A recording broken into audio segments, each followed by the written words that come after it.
Hey guys, so I just wanted to go over this real quick. NewbeeDrone had just released, probably almost about a week ago, a little DVR board. It's plug and play for pretty much all of their whoops.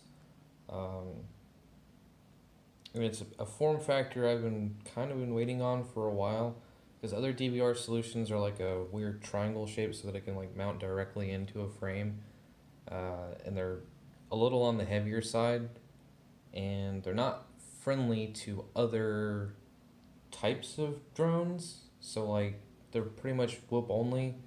Whereas this thing you can plug into like a toothpick or 5-inch frame or whatever you want. It's just a tiny little square. I mean, it's perfectly square. SD card for size comparison. It's only 1.86 grams. It's pretty light. I mean, tack on the weight of an SD card, and it's still, I think, under 2 grams. So it's awfully light.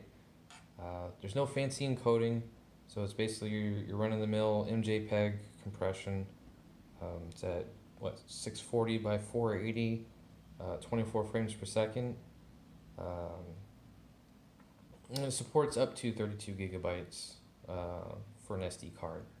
So there's nothing super fancy about it. It does exactly what it's supposed to do, which is record your DVR without any static in your feed. It's kind of a pain to, capture your flights and you get into a sketchy spot, or there's just a high noise floor and it's just unavoidable, and you're getting that in your feed, when you otherwise just want to post a decent video of your flight. This will help eliminate that.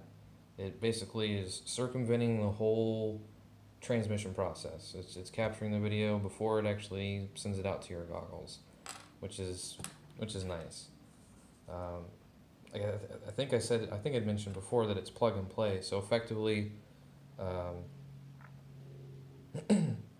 you would unplug your BI from the flight controller, plug it into this connector on the bottom, and then plug this cable onto the flight controller, and then use the double-sided sticky tape, mount it onto the top of the flight controller, and you're good to go. I really wouldn't worry about like this coming loose. I use practically the same tape to mount my VTXs to my 5-inch frames, and they never come loose. So there's really no worry about this little guy here wiggling its way out and getting loose. Now there's a lot to be desired about my method of mounting. I'm sure someone will probably do it a correct way where the card is actually accessible from the sides.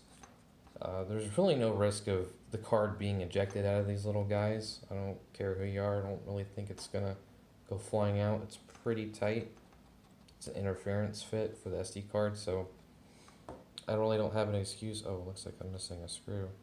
So I could have mounted that better, but honestly, it's a little hard to pull these out of these interference fit connectors, so you may still need to remove the canopy to pull the card out, even if you have it mounted with the card facing out, but neither here nor there.